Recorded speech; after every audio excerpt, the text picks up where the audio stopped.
একজনকে মুসাফা কোলাকুলি তো বহু পরের কথা। আল্লাহ তাআলা সূরা নূরের ভিতরে বলতেছে কুল্লিল মুমিনিনা ইয়াগুযুনা মিন আবসারিহিম, হে নবী আপনি মুমিনদেরকে বলে দিন তারা যেন তাদের দৃষ্টিকে নিম্নগামী করে, পরনারীর দিকে না তাকায়।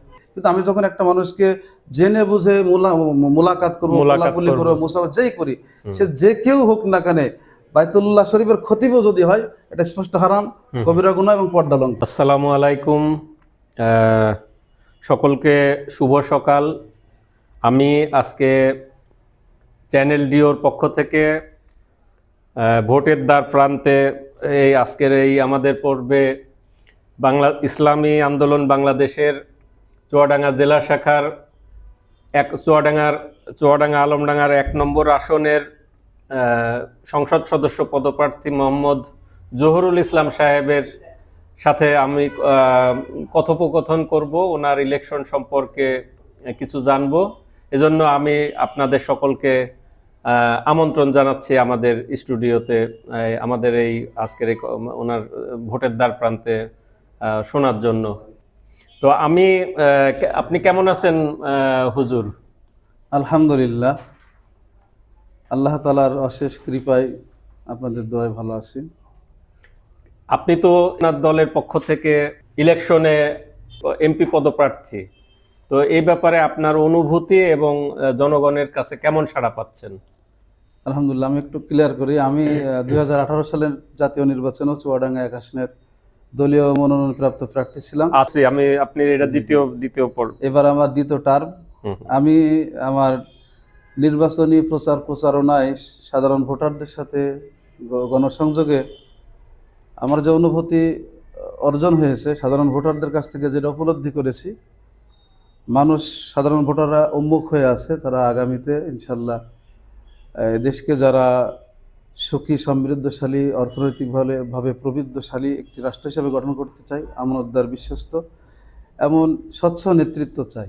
সেই জায়গা থেকে ইসলামী আন্দোলন বাংলাদেশের প্রার্থী হিসাবে আমি সাধারণ ভোটারদের কাছে ব্যাপক সাড়া পেয়েছি আলহামদুলিল্লাহ, এবং আশাবাদী যদি সুষ্ঠু, নিরপেক্ষ এবং গ্রহণযোগ্য অবাধ নির্বাচন হয়, লেভেল প্লেইং ফিল্ড বাস্তবায়ন হয়, এবং নির্বাচন পরিচালনা যে সমস্ত মনিটরিং টিম আছে, রাষ্ট্রীয় টিম, তারা যদি নিরপেক্ষতার পরিচয় দিয়ে এই নির্বাচন পরিচালনায় সাহায্য করে, আশা করি আমরা অনেক হাত পাখা মার্কায় সন্তোষজনক ফলাফল আমরা অর্জন করব।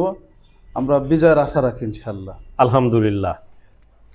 এ পর্যায়ে আমি আপনার কাছ থেকে একটু জানতে চাইবো যে আসলে আপনাদের ইসলামী আন্দোলনের, তো বাংলাদেশে আমরা সবসময় দেখে থাকি যারা, যেমন মনে করেন যে বিএনপি, আওয়ামী লীগ, জাতীয় পার্টি, জামাতে ইসলামী, এই সকল দলের ইশতেহারগুলো জানার জন্য জনগণের মধ্যে অধিক আগ্রহ।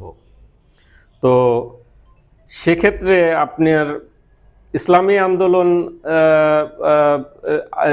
যে ইশতেহার, আপনাদের নির্বাচনী ইশতেহার, সেই ইশতেহার সম্পর্কে আসলে মানুষ খুব বেশি, আমার কাছে মনে হয়েছে, এত সচেতন না। তো আপনার নির্বাচনী ইশতেহার একটু সংক্ষেপে আমাদেরকে বলবেন কি? আপনাদের হাত পাখা মার্কার নির্বাচনী ইশতেহার, যে আপনারা কি করতে চান? আলহামদুলিল্লাহ, আপনি জানেন আমি যেহেতু ইসলামী সংগঠনের একজন প্রার্থী, সেই হিসাবে আমরা সর্বপ্রথম আমাদের সকল কাজের ক্ষেত্রে ইসলামী আচরণটাকেই আমরা বেছে নিই। ইসলামী আন্দোলনের যে এবারে নির্বাচনে যে ইশতেহার ঘোষণা করছে, তার ভিতরে অন্যতম ইশতেহার হলো, আমরা নির্বাচিত হলে, সরকার গঠন করতে পারলে সমাজের সর্বস্তরে, রাষ্ট্রের সর্বত্র শরিয়া আইনের বাস্তবায়ন করবেন ইনশাল্লাহ। এরপরে আমরা দেখি তরুণদের অনেক সময় বেকারত্বের কারণে তারা হতাশার জীবন যাপন করে। আমরা তরুণদের জন্য উপযুক্ত কর্মসংস্থানের সৃষ্টি করা হবে। এই জন্য তরুণদের জন্য আমাদের বার্তা, হতাশার জিন্দেগি থেকে আমরা তাদেরকে মুক্তি দেওয়ার জন্য আমাদের জায়গা থেকে সর্বোচ্চ চেষ্টা থাকবে। আমাদের উল্লেখযোগ্য ইশতেহারের ভিতরে আরেকটা আছে যে বিজ্ঞান ভিত্তিক নৈতিক শিক্ষা চালু, সকল স্তরে ইনশাআল্লাহ বিজ্ঞান ভিত্তিক নৈতিক শিক্ষা ব্যবস্থার চালু করা হবে। আমাদের উল্লেখযোগ্য ইশতেহারের ভিতরে আরেকটা হলো যে সামরিক এবং কূটনৈতিক ভিত্তিতে দেশকে, রাষ্ট্রকে একটি শক্তিশালী পর্যায়ে নিয়ে যাওয়া। উন্নীত করা বা নিয়ে যাওয়া। সর্বোপরি আমরা সমাজের সর্বস্তরে সুশাসন প্রতিষ্ঠা করতে চাই। আচ্ছা, তো আপনাদের এই যে যে কথাটা বললেন, আপনারা তো ইসলামী শরিয়া ভিত্তিক আইন চালু করবেন। এখন ইসলামী শরিয়া আমাদের বাংলাদেশ, আমরা আবহমান কাল থেকে আমরা কিন্তু, যেমন ইসলামী শরিয়া ভিত্তিক রাষ্ট্র বলতে আমরা বুঝি ইরান, আফগানিস্তান, সৌদি আরব, এইসব মধ্যপ্রাচ্যের, এটা আরবি ভাষাটাও তো আসছে মধ্যপ্রাচ্য থেকে, আবার ধর্মটাও আসছে মধ্যপ্রাচ্য থেকে। তো এখন তার সাথে আবার বলছেন যে বিজ্ঞান ভিত্তিক আপনারা শিক্ষা ব্যবস্থা চালু করবেন। তো একটা হচ্ছে আমাদের বাংলাদেশ কিন্তু আবহমান কাল থেকে আমরা হচ্ছে আমাদের যে কালচার, আমরা একই বিভিন্ন জাতি গোষ্ঠী একসাথে বসবাস করি।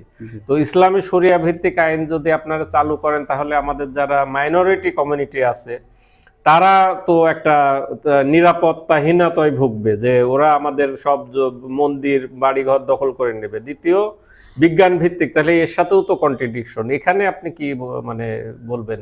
আলহামদুলিল্লাহ, আমি একটু প্রথমে আপনাকে একটু বলি যে ইসলামী শরিয়াটাকে আমাদের দেশের মানুষদের ভিতরে একটা আতঙ্ক হিসাবে পরিচিত করা হয়েছে।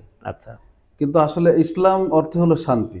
ইসলাম যেখানে প্রতিষ্ঠিত আছে, ইসলামী রাষ্ট্র ব্যবস্থা যেখানে কায়েম ছিল, ইসলামের পৃথিবীর ইতিহাসে আমরা সেখানে দেখেছি শুধু মুসলিমরা নয়, অন্যান্য ধর্ম অবলম্বীরাও ইসলামের এই শাসন ব্যবস্থায় তারা সন্তুষ্ট থেকেছে এবং তারা তাদের জান মালের সর্বক্ষেত্রে তারা নিরাপত্তা অনুভব করেছে। কাজেই আমাদের আসলে যেটা বাংলাদেশের রাজনৈতিক প্রেক্ষাপটে মানুষ যেটা মনে করে যে ইসলামের শরিয়া আইন বাস্তবায়ন হলে মানে ভিন্ন ধরনের একটা ভিন্ন মাত্রার পরিবর্তন দেশে এসে যাবে এবং আমরা সবাই হয়তো বা হাত পা বাধা অবস্থায় আমরা শিকলবন্দি হয়ে যাব। মাইনরিটি কমিউনিটি তো মনে করবে আমরা তাহলে দ্বিতীয় তৃতীয় শ্রেণীর নাগরিক হয়ে যাব। কিন্তু বাস্তবতা ভিন্ন।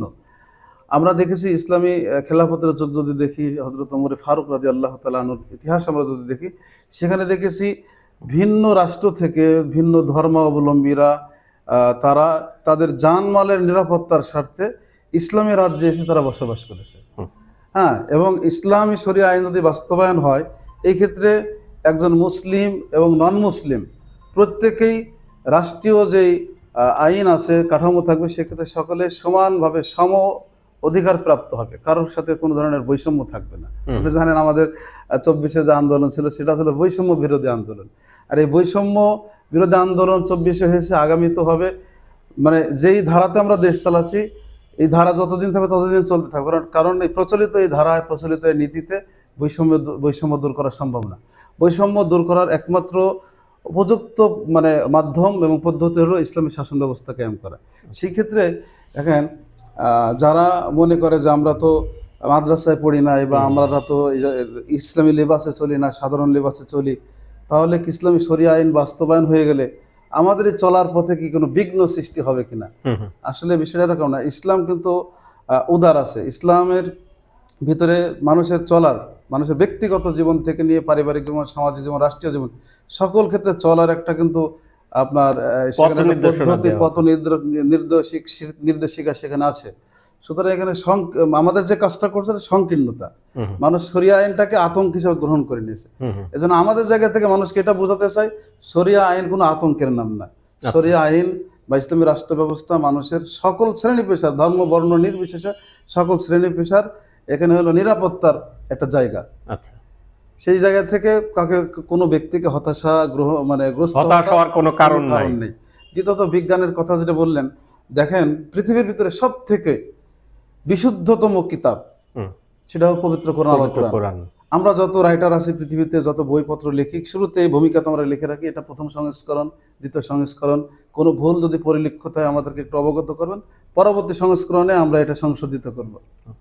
কিন্তু আল্লাহ তাআলা এমন একটা কিতাব আমাদেরকে দিয়েছেন, তিনি প্রথমেই লিখে দিয়েছেন যালিকাল কিতাবু লা রাইবা ফি হুদাল লিল মুত্তাকিন। এমন এক কিতাব যেই কিতাবের ভিতরে কোনো সন্দেহ নাই, সন্দেহের লেশ মাত্রা। এটা পবিত্র সূরাতুল বাকারাতে, সূরা বাকারাতে আছে একেবারে শুরুর দিকে।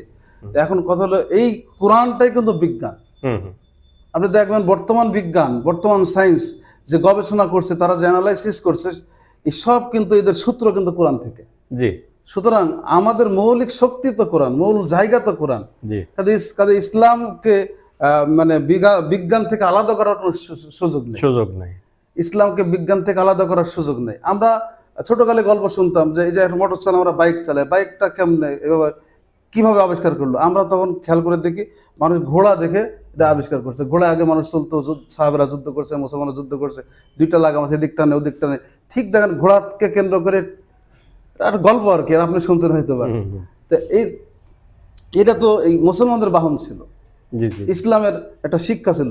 তাহলে আমরা থেকে বিজ্ঞান কিন্তু যত আবিষ্কার আমাদেরকে দিয়েছে সব ইসলাম থেকে নিয়েছে, সব কোরআন থেকে নিয়েছে। তারপরে আপনার নূহ আলাইহিস সালামের কিস্তি, কোরআন, এই যে আপনার নৌকা বানানো, তো এটা তো একটা আল্লাহ বিজ্ঞানের একটা অংশ, যে যানবাহন হিসাবে সৃষ্টি এর আগে তো কোনো আপনার মানুষ নৌকা বানানো শিখে তো সেই আমল থেকেই নদী সমুদ্রে চলা শিখলো, তাই না? শিখলো স্বয়ং আল্লাহ তাআলা জিবরাইলের মাধ্যমে হযরত নূহ আলাইহিস সালামকে অর্ডার শিক্ষা দিলেন যে ইসনাই ইয়া নূহ ইসনাইল ফুলকা, হ্যাঁ নূহ তুমি নৌকা বানাও। নূহ আলাইহিস সালাম বলেন যে আমি নৌকা বানাবো কেমনে, আমি তো জানি না, আমি তোর কাঠমিস্ত্রি না, আমার কাছে অস্ত্র শস্ত্র নাই। আল্লাহ বললেন আমি বানাতে বলছি, তুমি প্রস্তুতি নাও, ব্যবস্থা আমি করছি। উনি প্রস্তুতি নিলেন, আল্লাহ তাআলা ফেরেশতার মাধ্যমে তাকে সব বিস্তারিত তাকে পথ পদ্ধতি অবগত করে বাস বানাই দিলেন। আচ্ছা, এখন আপনাকে আমার প্রশ্ন, যে আপনি এই যে নির্বাচনী কার্যক্রম, হিউজ এরিয়া, এটা তো একটা দুইটা উপজেলা মিলে, তার মধ্যে আলমডাঙ্গা তো অনেক বড় এরিয়া। আপনি কি ট্রান্সপোর্টেশন ইউজ করতেছেন? গাড়ি মানে জনগণের বিভিন্ন জায়গায় কিভাবে যাতায়াত? আমি যাচ্ছি, আমি আমার নির্বাচনী প্রচার প্রচারণার জন্য সাংগঠনিকভাবে আমাকে একটা প্রাইভেট দেওয়া হয়েছে। আমি সেই সাংগঠনিকভাবে প্রাপ্ত প্রাইভেটে আমি আমার নির্বাচনী এলাকাতে প্রচার প্রচারণা। আপনাকে এই জন্যই আমি প্রশ্নটা করলাম। আপনি কিন্তু আপনার যে ইশতেহার দেখাইছেন সেখানে খুবই সামান্য আপনার ইনকাম সোর্স, মাত্র 1,80,000 সম্ভবত, এবং 15,000 টাকা আপনার মাসিক ইনকাম। তাহলে এই যে আপনি যে কার ব্যবহার করতেছেন, এবং আপনি যে এটা তো ব্যাপক খরচ, তারপর ইলেকশনেও ব্যাপক খরচ, তো এই টাকা পয়সা আপনি কোথায় পাচ্ছেন? এই মানে আপনার ইনকামের সাথে তো সঙ্গতিপূর্ণ না। আসলে আপনার একটু ক্লিয়ার করি, আমরা যে নির্বাচন করছি, ইসলামী সংগঠনের নির্বাচনগুলি এমনই হয়, কেউ ব্যক্তিগতভাবে নির্বাচন করতে আগ্রহী হয় না কেউ, এবং এখানে প্রার্থিতা হওয়ার জন্য জোর জবরদস্তি থাকে না, প্রতিযোগিতা থাকে না। উইদাউট কম্পিটিশনে আপনার আমরা যাকে সংগঠন যাকে যোগ্য মনে করে জি, তাকে কিন্তু সংগঠন তাকে সিলেক্টেড করে জনগণের সামনে উপস্থাপন করে। ঠিক আমার ক্ষেত্রেও তাই হয়েছে। আমার সংগঠনের বিবেচনায় আমাকে যোগ্য মনে করে আমাকে আপনাদের সামনে পাঠিয়েছে। সুতরাং আমাদের যে খরচগুলি হয় এখানে প্রার্থীর ব্যক্তিগত কোনো খরচ, প্রার্থী যদি মনে করে দলীয়ভাবে বা জনগণের সাপোর্ট আপনাকে টাকা পয়সা দিচ্ছে, কিন্তু এই এত কম পয়সা তো এখন আর কোথাও বেতন নাই, মাত্র 15,000 টাকা মাসিক ইনকাম। মানে এটা তো সরকার থেকে আপনাদেরকে আমাদের হলো বেসরকারি, তো সরকার কিছুই দেয় না। এটা সরকারি না, সম্পূর্ণ পাবলিক ফাংশন, একেবারে 100%। আচ্ছা আচ্ছা। তো এখন আপনাকে আমি প্রশ্ন করি, অন্য জায়গায় যাই, সেটা হচ্ছে এই যে জামায়াতে ইসলামী বাংলাদেশ, ওনারা তো বলছেন যে আপনারা ওনাদের সাথে জোট করেছিলেন, ওনাদের সাথে ওনারা তো বলছেন যে আমাদের যদি দাড়িপাল্লা মার্কায় ভোট দাও তাহলে তোমরা জান্নাতে যেতে পারবা। কিন্তু আমি তো যতটুকু কোরআন হাদিসে শুনি দেখছি যে সেখানে বলছে প্রথমে ঈমান আনতে হবে, আল্লাহর উপর ঈমান আনতে হবে, কোরআনের উপর ঈমান আনতে হবে, ফেরেশতার উপর ঈমান আনতে হবে, নবী রাসূলের উপর ঈমান আনতে হবে। তাহলে সে একজন ঈমান আনলো প্রথমে, তারপরে জান্নাতে যেতে হলে তো তাকে নেক আমল করা লাগবে। প্রথমেই হচ্ছে নামাজ পড়তে হবে 5 ওয়াক্ত, তারপরে হালাল রিজিক ভক্ষণ, হজ, যাকাত, এইগুলা, রোজা, এগুলা করার পরে সে তারপরে জান্নাতের বিষয়টা তো আল্লাহর। তো জামাতে ইসলামী তাদের দাড়িপাল্লায় ভোট দিলে তারা কিভাবে জান্নাতে পাঠাবে? আপনারা এই ব্যাপারে আপনি একটু কি বলবেন? জি আলহামদুলিল্লাহ। আসলে আমি পবিত্র কোরআনে কারিমে সূরা বুরুজের একটা আয়াত আপনাকে বলি, ইন্নাল্লাযীনা আমানু ওয়া আমিলুস সলিহাত লাহুম জান্নাতুন তাজরি মিন তাহতিহাল আনহার। আল্লাহ বলছেন নিশ্চয় যারা ঈমান আনে এবং নেক আমল করে, সৎকর্ম করে, লাহুম জান্নাত, তাদের জন্য আল্লাহ জান্নাত রাখছে। জি, জান্নাতটা কেমন? তাজরি মিন তাহতিহাল আনহার, যে জান্নাতের তলদেশ দিয়ে অসংখ্য নহর প্রবাহিত থাকবে। জি, এখন এই জান্নাতের সম্পর্কটা কিন্তু ঈমান এবং আমলের উপরে। তার আগে বুঝতে হবে জান্নাত এবং জাহান্নামের একমাত্র একচ্ছত্র মালিক কিন্তু আল্লাহ। সুতরাং এই ঈমান এবং আমলের ভিত্তিতে জান্নাত আল্লাহ দিবেন, হুম হুম আল্লাহ তাআলার নিজস্ব মালিকানার ভিত্তিতে। হুম হুম। তবে কেউ যদি বলে যে একটা ভোট অমুক মার্কায় দাড়িপাল্লায় দিলে, ভোট দিলে জান্নাতে যেতে পারবে। দাড়িপাল্লায় বা অন্য কোনো নাম মার্কায় যদি উল্লেখ করে বলে, এটা সম্পূর্ণ ইসলামকে এটা মানে বিকৃত করা বিকৃত বা করা বেদাত। হয়েছে, এবং আল্লাহ তাআলার যে শক্তি, সেই শক্তি, আল্লাহ তাআলার যে কুদরতের সাথে এটা তামাশা করা হয়েছে। এটা যারাই বলবে তারা চরম একটা গর্হিত কাজ করছে। তাহলে কি যেই আপনি বলুক। মনে করেন জামাতে ইসলামী, এটা তো অনেক প্রমাণ আছে, এটা বহুল আলোচিত, ঠিক তারা কি ঠিক করতেছে এটা বলে? আপনিও যেমন বলছেন, আমরাও বিদায় বিভিন্নভাবে দেখছি, তাদের এই কথাগুলা যদি তাদের সাংগঠনিক কথা হয় তাহলে নিঃসন্দেহে তারা ভুল করেছে। এখন ব্যক্তিকেন্দ্রিক থাকে, সে তার ব্যক্তিগত ভুল।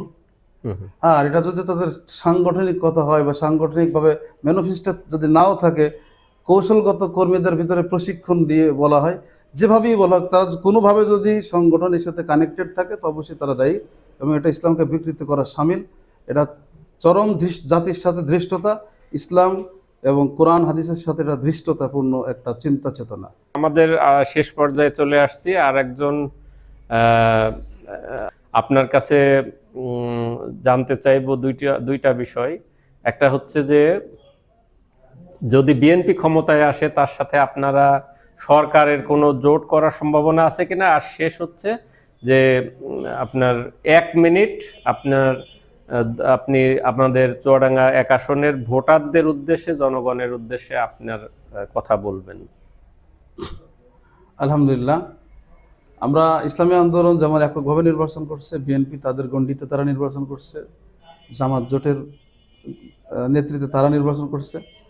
সরকার গঠন করার জন্য, ক্ষমতায় যাওয়ার জন্য প্রাপ্ত ভোট আসলে কারা পাবে সেটা আল্লাহ ভালো জানে, সবাই জি, যার জি। যার মতো চেষ্টা করছে।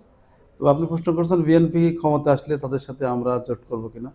আসলে ক্ষমতায় আসলে নতুন করে জোট করার আর কোনো ওয়ে নাই। হুম হুম বিএনপি যদি ক্ষমতায় আসে তারা এককভাবে তারা আসবে। বাকি রাষ্ট্র মেরামতের স্বার্থে, রাষ্ট্রের সর্বাঙ্গীন কল্যাণের ক্ষেত্রে আমরা রাষ্ট্রের নাগরিক হিসাবে এবং রাষ্ট্রের অভিভাবক হিসাবে আমরা আমাদের জায়গা থেকে সহযোগিতা করবেন। সহযোগিতা আমাদের সবার ক্ষেত্রে থাকবে। যেই রাষ্ট্রের দায়িত্ব আসবে, নাগরিক হিসেবে আমাদের সহযোগিতা থাকবে। আলহামদুলিল্লাহ। তো এই যে আপনার জামাতে ইসলামী বাংলাদেশ হঠাৎ করে তারা বলছে যে আমরা শরিয়া, তারা বলছে জামাতে ইসলামী বাংলাদেশ, অর্থাৎ তাদের দলের কিন্তু নাম আছে ইসলাম। আবার তারা বলছে যে আমরা ইসলাম, আমরা মনে করেন যে আমরা শরিয়া আইন করব না। তো এটার সাথে কি আমাদের ইসলামের সাথে কি এটা, এগুলোই ওনাদের এই কথাবার্তাগুলো কি সাংঘর্ষিক না? কারণ যা ইসলাম মানেই তো শরিয়া আইন কায়েম করতে হবে, তাই না? আমি প্রথমেই আপনার বলেছি যে আমরা ইসলামী সংগঠন করি, আমাদের মূল জায়গাটা হলো ইসলামী ল, জি ইসলামী শরিয়া। জি জি সেটা যদি না থাকে তাহলে ইসলামের নাম দিয়ে রাজনীতি করার কোনো যুক্তি নেই। জি জি। বাংলাদেশে আরো রাজনৈতিক সংগঠন আছে ইসলামের নামের ঊর্ধ্বে, নামের বাহিরে, হুম হুম। আমরা সেই সংগঠনগুলো করতে পারি। যারা ইসলামী ওনার নাম সংগঠন, পাল্টাই হ্যাঁ, ফেলতে পারে, হ্যাঁ, তাহলে যারা জামাতে ইসলামী সংগঠনের নাম দেবে যে আমরা ইসলাম প্রতিষ্ঠা করতে চাই, অথচ শরিয়া মানবে না, তাহলে কি ইসলাম প্রতিষ্ঠা করতে চাই? জি জি জি যারা শরিয়া মানবে না বা শরিয়া বাস্তবায়ন করবে না বলবে, তাদের পক্ষে সম্ভব একটা পরনারীর সাথে কোলাকুলি করা, এই করা সে করা, এগুলা আপনারা দেখছেন, আমরাও দেখছি। হ্যাঁ, এগুলা মানে মানব রচিত আইন আর ইসলামী শরিয়া কখনো এক জিনিস না। জি জি। শরিয়া আইন, আমি প্রথমে বলেছি, শরিয়া আইন বাস্তবায়ন হলে সবার জন্য ফায়দা। হুম। কেমন ফায়দা বলি, আমার তো একজন ওয়াইফ আছে, জি জি জি। আমার ওয়াইফের সাথে যদি আপনি দেদারসে গল্প করেন, আমি কি আপনাকে ভালো চোখে দেখব? নো নো নো, নেভার, আমিও তো দেখবো না। আপনার সাথে যদি আরেকজনকে ভালো চোখে তো দেখবেন না। জি জি ঠিক সেম যদি একটু কোলাকুলি করি, দেখবে না কেউ, আমারটাকে কেউ দেখবে না কেউ। তাহলে কি ইসলাম তো আপনার পরিবারকে নিরাপত্তা দিল, আপনার পরিবারের দিকে কেউ নজর তুলতে পারবেন, টাচ করতে পারবেন। জি জি আমার পরিবারকে ইসলাম নিরাপত্তা দিয়েছে, আমার পরিবারের দিকে আপনি নজর দিতে পারবেন, টাচ করতে পারবেন না। কিন্তু যেটা বলা হচ্ছে যে শরিয়া আইন বাস্তবায়ন করব না, তার মানে কি তাকে ওপেন সিক্রেট করে দেওয়া হচ্ছে, মেয়েদেরকে বাজারের পণ্য বানায় দেওয়া জি হচ্ছে। জি জি কিন্তু আর ইসলামের শরিয়াতে শুধু মেয়েদের জন্যই নয়, জি জি, সর্বক্ষেত্রে। সবার ক্ষেত্রে। এই জন্য যারা বলে ইসলামের শরিয়া আইন বাস্তবায়ন করব না, তাদের ইসলামের নামে রাজনীতি করার কোনো কোনো যৌক্তিকতা আছে বলে অধিকার আমি বা মনে করি না। যৌক্তিকতা নাই। কোনো যৌক্তিকতা আছে বলে আমি আচ্ছা মনে করি ঠিক না। আছে, আমরা এখন 1 মিনিট আপনার ভোটারদের, 1 আসনের ভোটারদের উদ্দেশ্যে। আলহামদুলিল্লাহ, সম্মানিত চুয়াডাঙ্গা সদর এবং আলমডাঙ্গা উপজেলার চুয়াডাঙ্গা 1 আসনের সম্মানিত নারী এবং পুরুষ ভোটার বন্ধুগণ, সকলকেই আমি মৌলানা মোহাম্মদ জহুরুল ইসলাম আজিজি, ইসলামী আন্দোলন বাংলাদেশ চুয়াডাঙ্গা জেলা শাখার সহসভাপতি এবং ইসলামী আন্দোলন বাংলাদেশের মনোনীত প্রার্থী হিসাবে সকলকেই আমি অনুরোধ জানাবো, আপনারা সকলে অবগত আছেন আগামী 12ই ফেব্রুয়ারি আমাদের সারা দেশব্যাপী জাতীয় নির্বাচন অনুষ্ঠিত হতে যাচ্ছে। এই নির্বাচনে ইসলাম, দেশ এবং মানবতার কল্যাণে আপনারা আমার নির্বাচনী প্রতীক, দলীয় প্রতীক হাত পাখা, আপনারা হাত পাখা মার্কায় ভোট দিবেন।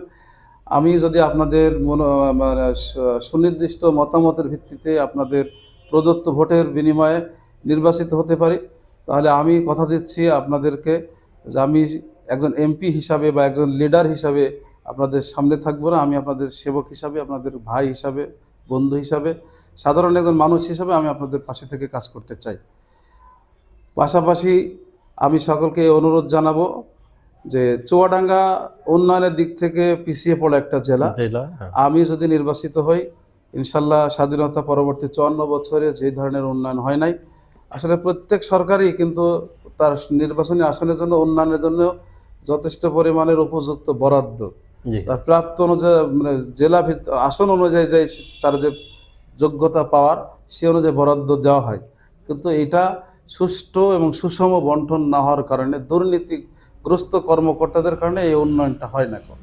আমি যদি নির্বাচিত হতে পারি, ইনশাল্লাহ আমি যে ইসলামী শিক্ষায় উজ্জীবিত আছি আমার জায়গা থেকে, দুর্নীতির কত বড় মহাপাপ, সেই বিশ্বাসের জায়গা থেকে চেষ্টা করব সরকারি সকল বরাদ্দটা যথাযথ জায়গায় জনগণের হাতে জনগণের কাছে, জনগণের স্বার্থে ব্যয় করে চুয়াডাঙ্গাকে পিছিয়ে পড়া, উন্নয়নের ক্ষেত্রে পিছিয়ে পড়া চুয়াডাঙ্গাকে আমি ইনশাল্লাহ উন্নত জেলায় জেলায় পরিণত করার চেষ্টা করব। আপনাকে অনেক ধন্যবাদ আমাদের স্টুডিও। আসসালামু আলাইকুম। ওয়ালাইকুম আসসালাম।